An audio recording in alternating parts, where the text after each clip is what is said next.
Hello students, this is doctor Akanksha Gupta. Previous video में हमने operators discuss किए थे, तो उस पर ही बेस्ड ये क्वेश्चन मैं आपसे पूछ रही हूँ। इसमें मेन स्टार्टिंग में हमने एक फ्लोट वेरिएबल डिक्लेयर किया हुआ है, फिर मैंने ये सारे ऑपरेटर नंबर्स का साइज आपसे पूछा हुआ है। इसका आप आउटपुट कमेंट सेक्शन में बताइए। वीडियो के लास्ट में मैं इसका आउटपुट डिस्कस करूंगी। Now our topic is increment and decrement operator, right? ये जो टॉपिक है इंक्रीमेंट और डिक्रीमेंट ऑपरेटर, ये कंपटीशन के पॉइंट ऑफ व्यू से या आपके कंपनीज के रिटन टेस्ट आते हैं उसमें, या बीसीए, एमसीए, बीटेक, जिसमें भी ये कंप्यूटर प्रोग्रामिंग लैंग्वेज आपका सब्जेक्ट है, उसके प्रैक्टिकल्स में वो वाइवा में हमेशा इस टॉपिक से इंक्रीमेंट और डिक्रीमेंट ऑपरेटर से क्वेश्चन जरूर पूछते हैं, तो इसे हम बहुत अच्छे से थोरोली डिस्कस करेंगे। Now increment and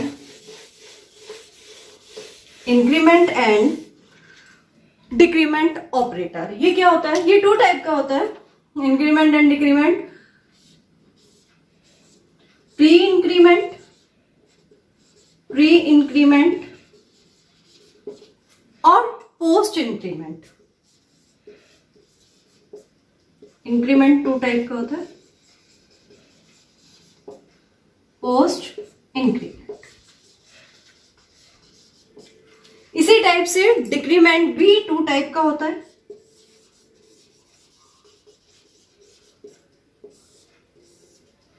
pre and post. अब ये इंक्रीमेंट ऑपरेटर क्या होता है? इंक्रीमेंट ऑपरेटर होता है plus plus plus plus I suppose हमने लिखा, तो इट मीन्स इसका इंटरनल मीनिंग है I is equal to I plus one. Means I में वन से इंक्रीमेंट होगा और वो वैल्यू आई में ही स्टोर हो जाएगी। प्लस प्लस आई या आई प्लस प्लस प्री पोस्ट, दोनों का मीनिंग यही होता है कि आई की वैल्यू वन से इंक्रीमेंट होगी और आई में ही सेव हो जाएगी। अब ये प्री और पोस्ट, जबकि हमें पता है कि दोनों का ही मीनिंग क्या है कि भाई वन से इंक्रीमेंट होगा, लेकिन क्या डिफरेंस है वो भी मैं बताती हूँ। सेम जैसे इंक्रीमेंट में वैल्यू वन से इंक्रीमेंट होती है, ठीक है, incremented by one, like I is equal to 5, then मैंने कहा प्लस प्लस आई, फिर मैंने इसे प्रिंट कराया, print percentile D I and it will give you output 6। Means I की वैल्यू वन से इंक्रीमेंट हो जाएगी। सेम ऐसे ही डिक्रीमेंट में क्या होगा? डिक्रीमेंट मीन्स वैल्यू वन से डिक्रीज हो जाएगी। जैसे उसमें इंक्रीज हो रही थी वन से, ऐसे ही इसमें डिक्रीज होगी। ये भी टू टाइप के होते हैं, माइनस माइनस आई मतलब कि प्री डिक्रीमेंट, और आई माइनस माइनस मतलब post decrement. Pre minus minus और पोस्ट आई माइनस माइनस। ऐसे ही प्री इंक्रीमेंट प्लस प्लस आई और पोस्ट आई प्लस प्लस। तो आपको ये क्लियर होना चाहिए पहले तो कि भाई इंक्रीमेंट ऑपरेटर क्या होता है। Increment operator means value increase by one, और decrement operator means value decrease by one. Pre, अब बात आती है कि ये टू टाइप से क्यों है, इनका क्या डिफरेंस है? Pre increment and post decrement, pre increment and post increment, pre decrement and post decrement. इनका अब हम यूज समझते हैं कि क्या यूज है। क्या होता है कि प्री और पोस्ट टू टाइप से होते हैं। देखिए हम लाइन, ये मेरा है प्री इंक्रीमेंट और ये पोस्ट, ठीक। जैसे मैं इंक्रीमेंट में बताऊंगी सेम रूल डिक्रीमेंट में चलेंगे, तो बस उसमें क्या होगा, -1 होगा और इसमें +1 होगा।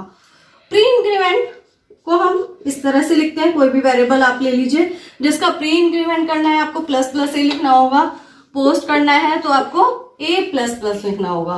इसका internal meaning a is equal to a+1 और इसका भी इंटरनल मीनिंग a = a+1।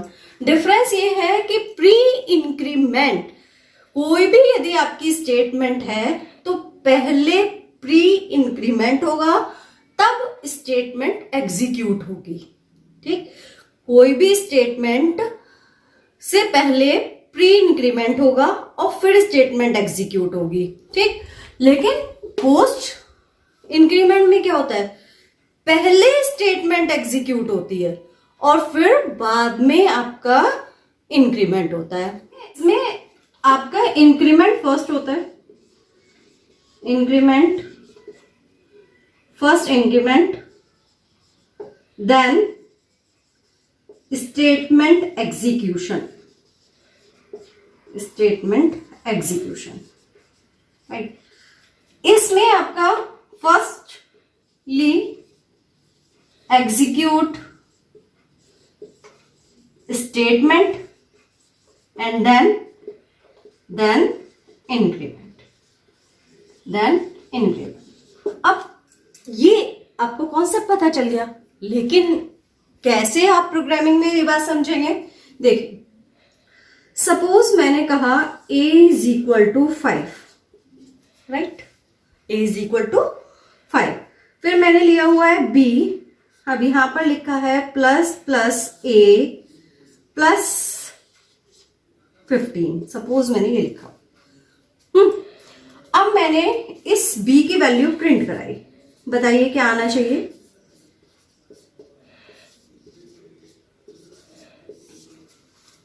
ये मैंने b की वैल्यू प्रिंट कराई। ठीक, देखिए क्या होता है, मैंने अभी बताया है प्री इंक्रीमेंट, तो पहले इंक्रीमेंट होगा। ठीक है, यदि प्री इंक्रीमेंट है तो फर्स्टली इंक्रीमेंट होगा। 5 ++ a मीन्स 5, इसकी वैल्यू क्या होगी? 6, इसकी वैल्यू 6 होगी। 6 + 15 21, तो यहां b की वैल्यू आपकी आउटपुट 21 आएगा। और यदि a की वैल्यू प्रिंट कराती हूं, प्रिंट,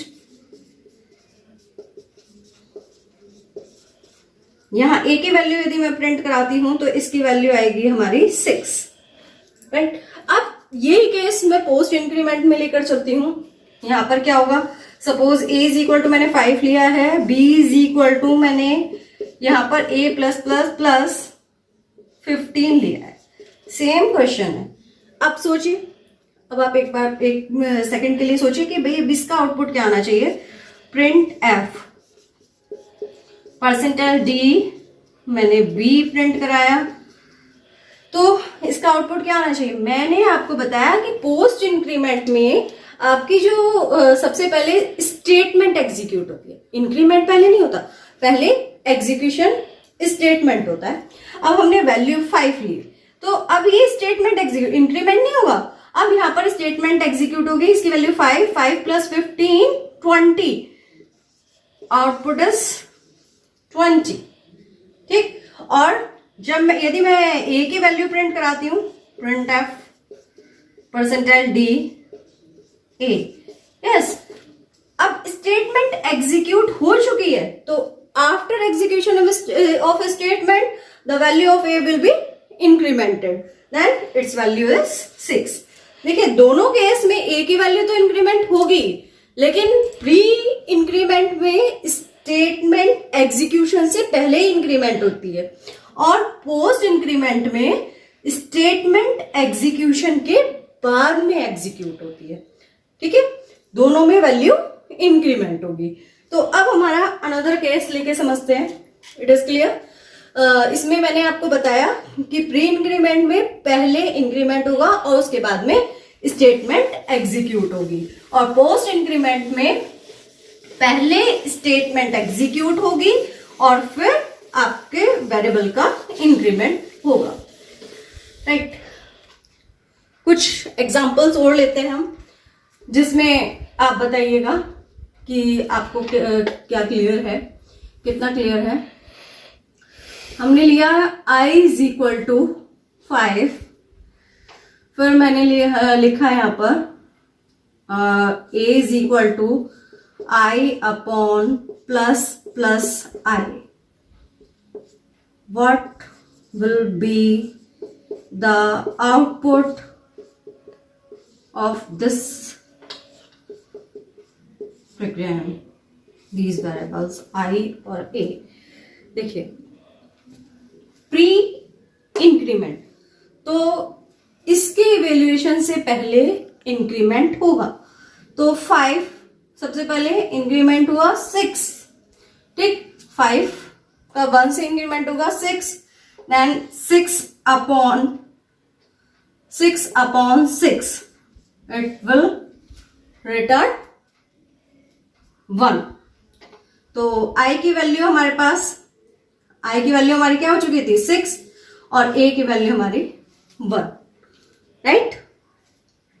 फिर ऐसे ही यदि आपका पोस्ट इंक्रीमेंट है, i is equal to 5, a is equal to i upon i plus plus, suppose ये होता तो क्या होता, इसमें तो मैंने पहले इंक्रीमेंट किया है कि भाई पहले इंक्रीमेंट हो गया, फिर यहां पर वर्किंग हुई, 5 6 हो गई वैल्यू और फिर यहां पर पुट हुई है वैल्यू, लेकिन यहां पर क्या होगा i की वैल्यू, क्योंकि इसमें मैंने आपको बताया था कि पहले स्टेटमेंट एग्जीक्यूट होगी, तो 5 अपॉन 5, राइट। इसमें वैल्यू a की 1 और हमारे पास आउटपुट होगा इस तरह से, यदि हम प्रिंट कराते हैं print F a percentile d a I, then it will return 5, a की वैल्यू 1 और i की वैल्यू 5, राइट। तो इस तरह से आप समझ रहे हैं कि भाई पहले आपका यदि प्री इंक्रीमेंट है तो वो वैल्यू वो पहले इंक्रीमेंट करेगा। अब एक आउटपुट बताइएगा आप मुझे, यदि ये आपको क्लियर हुआ होगा तो एक आउटपुट बताइए जिससे आपके लॉजिक क्लियर होंगे। Main int I is equal to 5 and j is equal to plus plus I plus I plus plus plus plus plus I plus plus plus I, right. ये most important question है, कई competitions में भी ये आया है और companies के रिटन में भी आया है ये क्वेश्चन। आपको कॉन्सेप्ट क्लियर होगा तो बहुत इजीली आप इस क्वेश्चन को कर पाएंगे।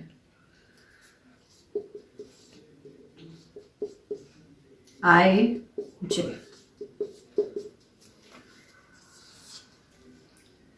एक मिनट के लिए वीडियो पॉज कीजिएगा और फिर उसके बाद तो आप अपना आउटपुट लिखिए, सोचिए और फिर ये आउटपुट देखिएगा। देखिए I is equal to 5, pre increment, मैंने कहा कि प्री इंक्रीमेंट है तो वो स्टेटमेंट एग्जीक्यूशन से पहले इंक्रीमेंट होगा, जबकि यहाँ पोस्ट भी है तो हमें पोस्ट से कोई पोस्ट को ध्यान में नहीं रखना है, हमें प्री को ध्यान में रखना है।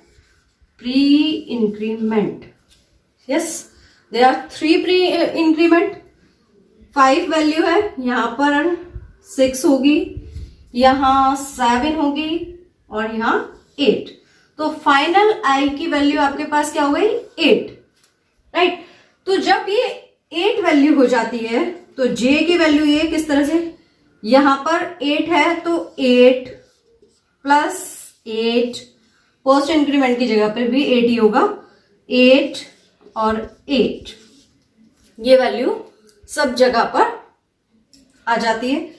8 यहां पर हमारी जे की वैल्यू क्या आ गई 32, जे में हमारी वैल्यू आएगी 32 और आई की वैल्यू हमारी क्या होगी, देखो 3 तो इंक्रीमेंट हो गए थे लेकिन एक पोस्ट इंक्रीमेंट भी था। पोस्ट इंक्रीमेंट कब एग्जीक्यूट होता है, स्टेटमेंट एग्जीक्यूशन के बाद, लेकिन होता तो है ना, तो इस स्टेटमेंट एग्जीक्यूशन के बाद वो एग्जीक्यूट होगा और 8 के बाद i की वैल्यू क्या होगी 9, तो इसका आउटपुट आपका आएगा 9,32।